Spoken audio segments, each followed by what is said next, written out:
everyone, and welcome to our YouTube channel, Moneyline with Nancy at TV. In case you're not a subscriber yet, please do subscribe. Just press the subscribe button as well as turn on the notification bell so that you can get notifications when we upload our videos. Don't also forget to subscribe and join, follow, like our other social media platforms. Of course, you're seeing it right about now. Don't also forget to share this video across your platforms. Enjoy the video. All right, welcome back to the program. Joining me right now is Dr. Paul Alaje, the Chief Economist at SPM Professionals. And like we mentioned earlier, we will be looking at the world-based economic stimulus plan as announced by the National Economic Council. Dr. Alaje, welcome. Good morning to you. Hey, thank you so very much for having me. Yes. Now, let's get started. This announcement made by the National Economic Council, of course, after their meeting just a few days ago, we do know that President Tinubu came into the meeting, mentioned that the governors should get on board with his administration in terms of facilitating grassroots development. From a macroeconomic standpoint, and as an economist, how do you think that this world-based stimulus economic program can go? How can they achieve it in terms of execution, in terms of scale, and in terms of funding? Okay, first of all, it was made public our government is trying to reach about 8.8 million people in the world-based economic stimulus program. It is obvious that majority of people have economic concern backed by World Bank data, backed by National Bureau of Statistics. And to jumpstart the economy, a number of decisions must be taken, which of course include economic stimulus. What government can do to ensure that people get impacted is in the kind of support they are providing.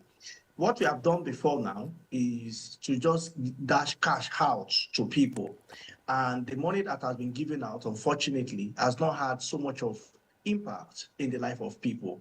So if you want to do a world-based economic stimulus, to my mind, I think it should go beyond what government have done before in terms of sharing rice and in terms of sharing money. I think government can look at a situation to protect the vulnerable by impacting their businesses directly or the work they do, and those who are not engaged, support them with skills, and after the skill is achieved or while they are attending those trainings or those things that can give them skill, financial support can be given to them, knowing fully well that when they complete their cycle, they are completely free from being economic burden, or they will no longer be economic burden.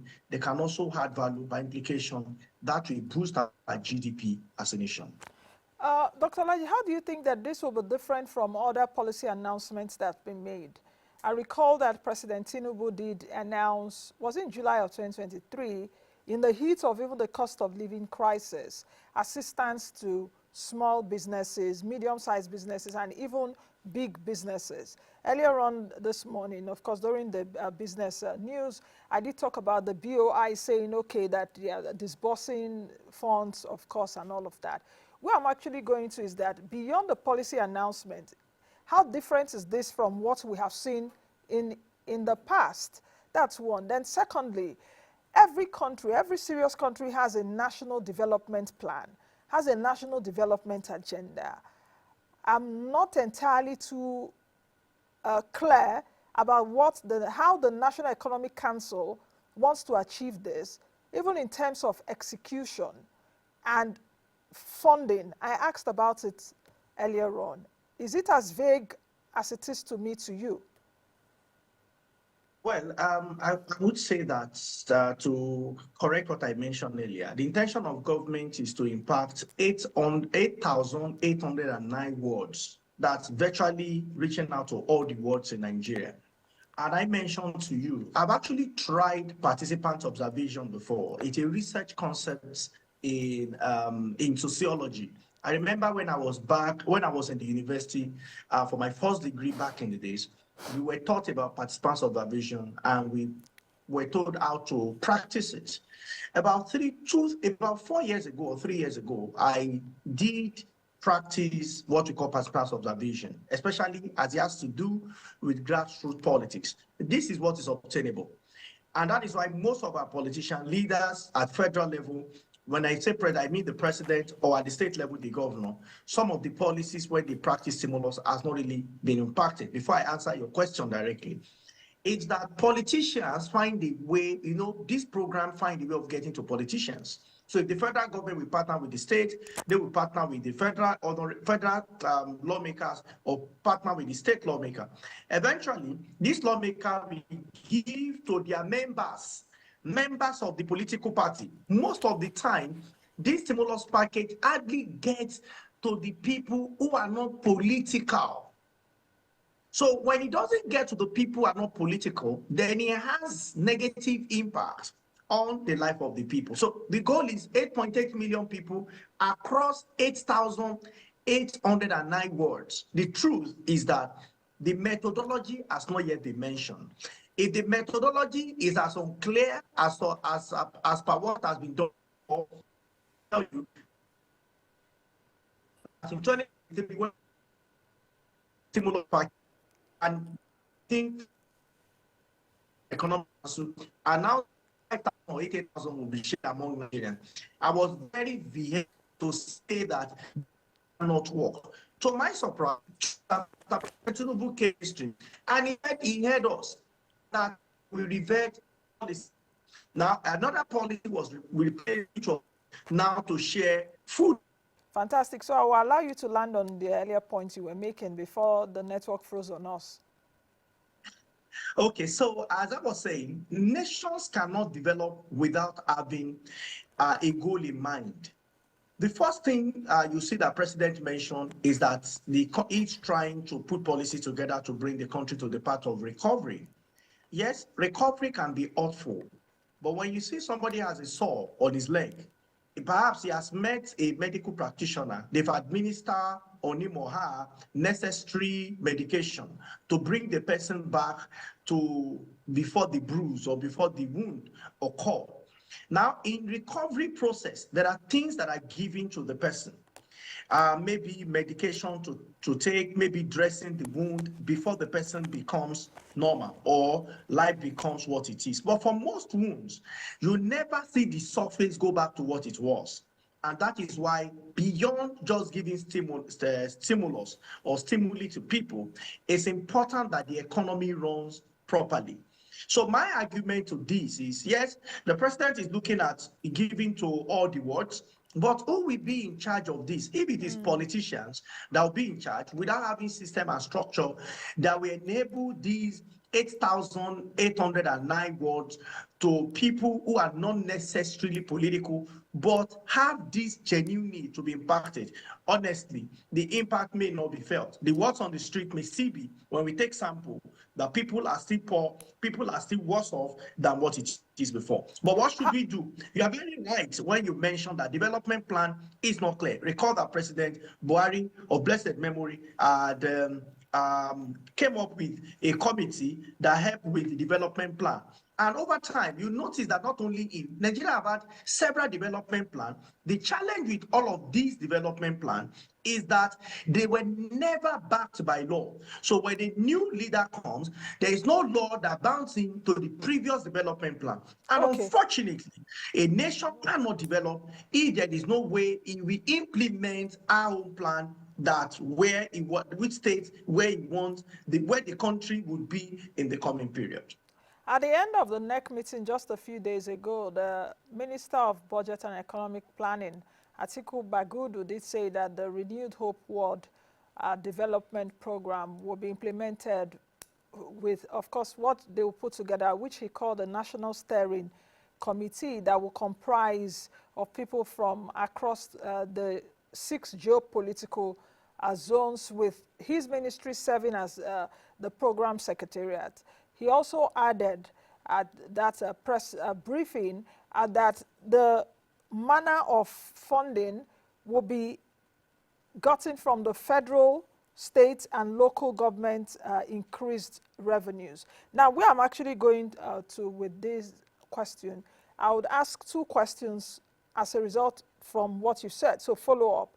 He did mention that the program draws a legal backing from Chapter 2 of the 1999 Constitution and Fifth Alteration Act, which mandates government at all levels to promote, of course, food security, economic prosperity, and production efficiency. So do you think that this would attend to the fact of the legal backing, which you mentioned earlier on? Of course, our development plans do not have the legal backing. I do know this is not a development plan.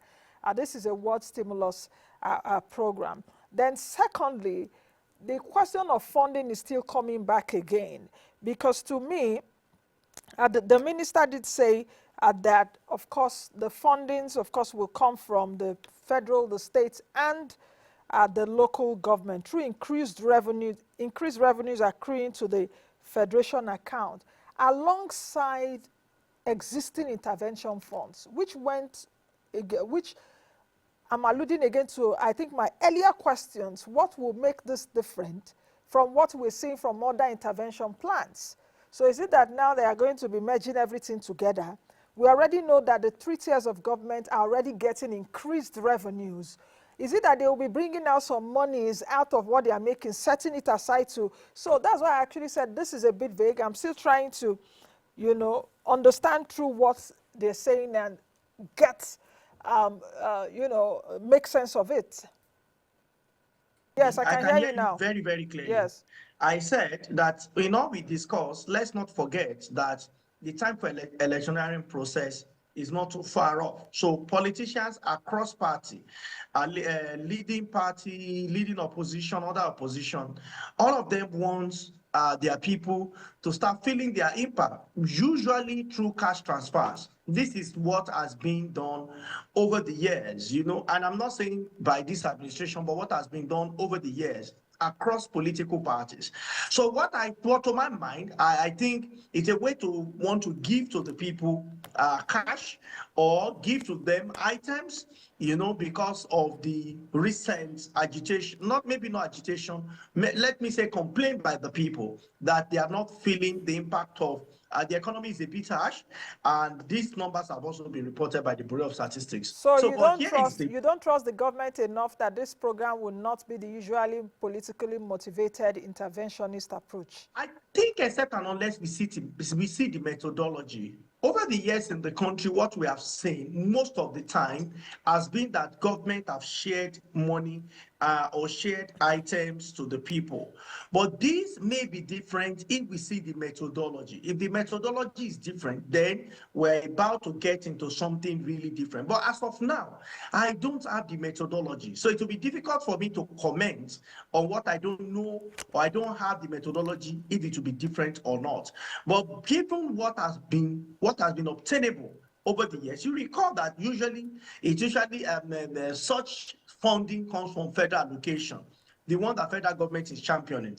But from what we now see, that the money may come from increased revenue.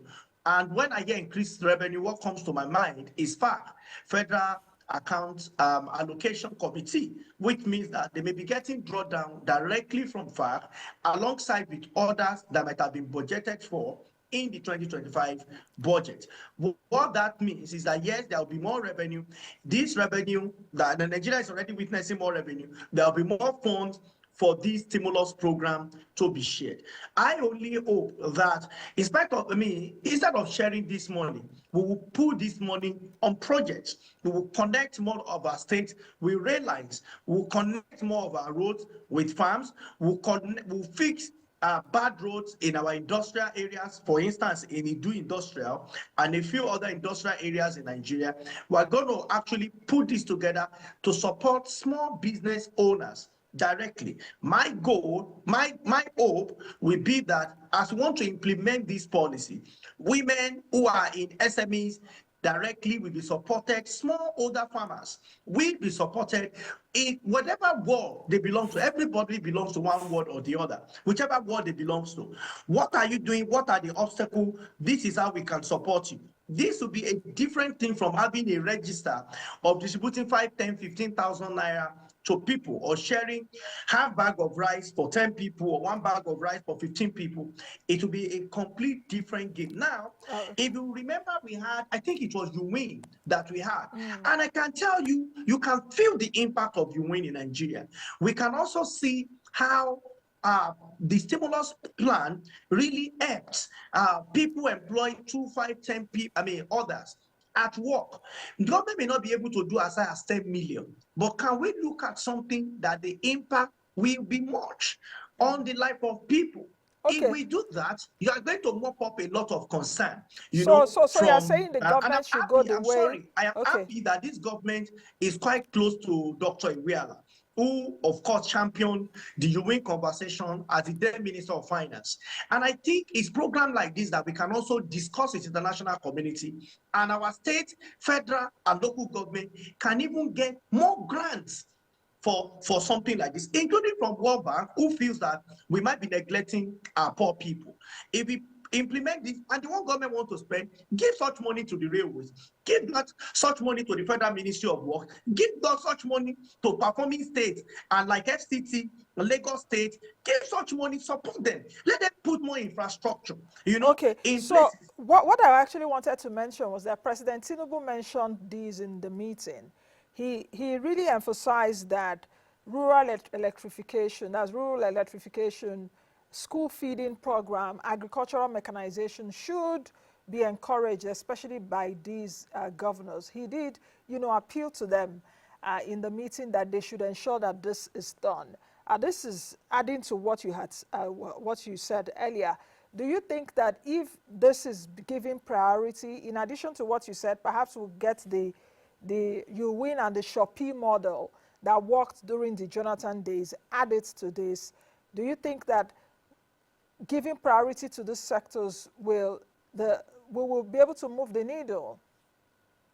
I completely believe so, but the challenge we have is that it was a federal government-led initiative under President Jonathan, and you saw the then minister, Dr. Iweala, in the midst of those activities, up and down. She was there. I think she even engaged with you at a time on one of the interviews in your station.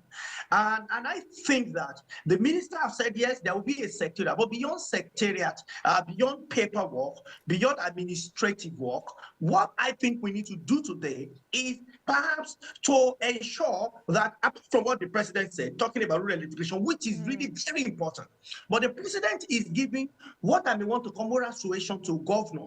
It is beyond that. Mr. President must lead the conversation.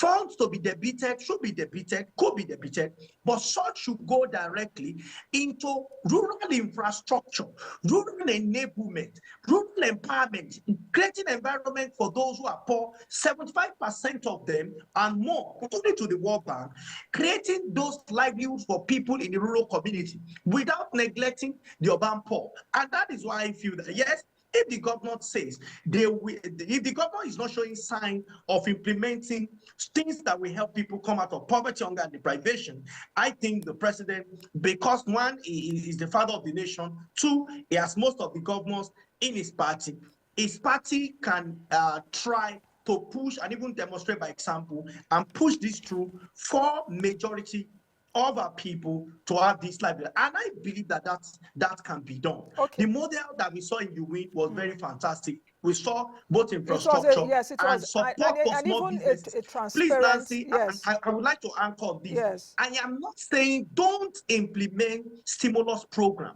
It's not what I'm saying.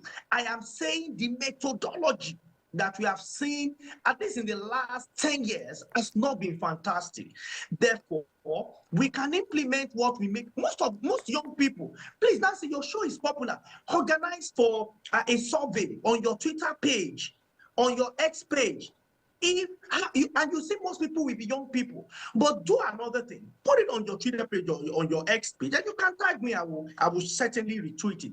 What will people want? Young people, the stimulus program that looks like you will let your research team back end providing support for you. Put this together, put it up there, and you can share this because you are one of the major voices in the country. Share this with authority. It makes our work easier. at people that stands as advocates for better economy in the country. And that's exactly what I'm saying, so that I'm not misquoted. I'm saying stimulus package must take a different shape beyond what we have seen in sharing of rice, sharing of money, and so on and so forth. But when we make it more impactful by looking at small businesses, small farmers, from older farmers, and so on and so forth, and also those who perhaps don't have anything to do, we bring trainings to them. We ask existing companies who are doing relatively well to take on one or two more people if they need them, and government is going to be responsible instead of sharing money to those people. And so you're going to see that we're going to mop up people from the streets who are not employed, those who are not I understand. Thank you so much for the understanding. I understand where you're going to, Dr. Alaje. I do understand, because I also lived through the economic strategy you're talking about. And you're right. I even had Dr. Ngozi Okonjo-Iweala here then, even to discuss that. We had discussions around that. So I know what you're talking about vividly. Did you win the Shopee? I know even people that, you know, did not have any political connection that got that grant. So about 10 million naira, they employed people. I also know that that program also had a few challenges, because some Nigerians took that money. Those monies were grants. Some Nigerians took that money and even jackpot, you know, out of the country. Yes. So that program, however good it was, and I'm saying, of course, it was even transparent. The transparency, I must give it to it, because a lot of Nigerians had it. And a lot of Nigerian businesses, young businesses today, are also anchored on that grant that came in during Jonathan's time. So I give it to that program, because, of course, every program will have its pros and cons.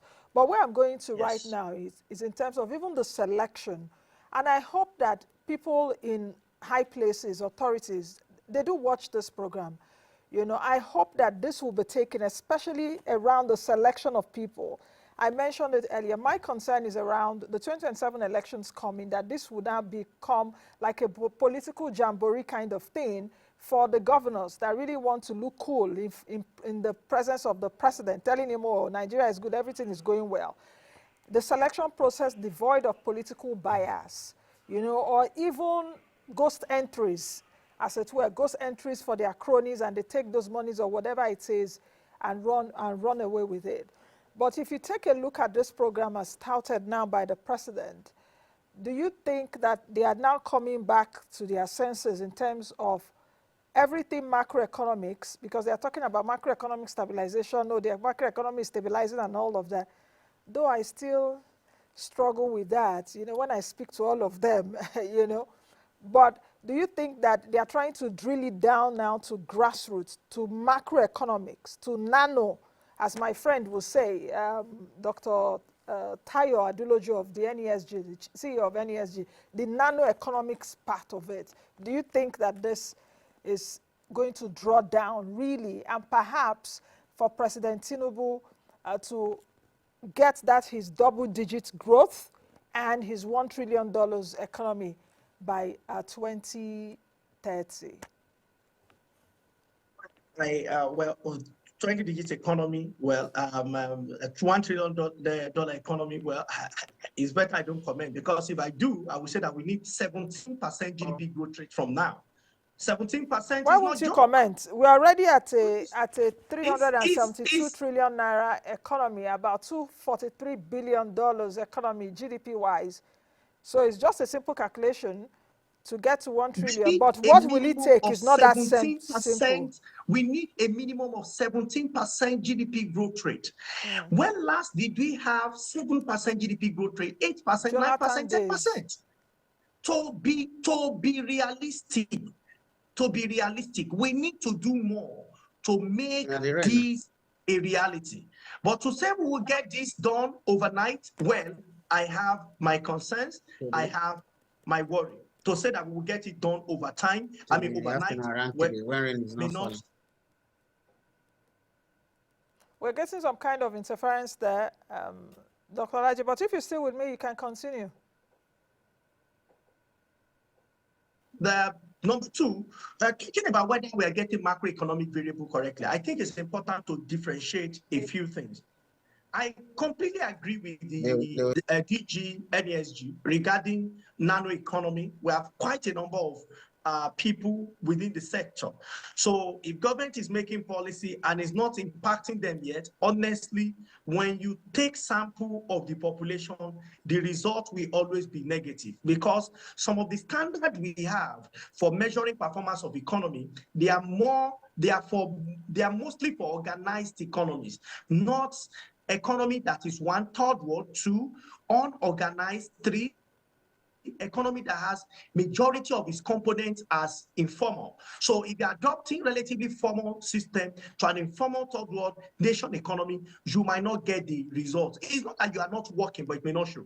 Now, to speak directly to what government has done, I will tell you, we have seen inflation. Inflation has been adjusted from 34 to 24, and we have seen that one trend for about 3 months.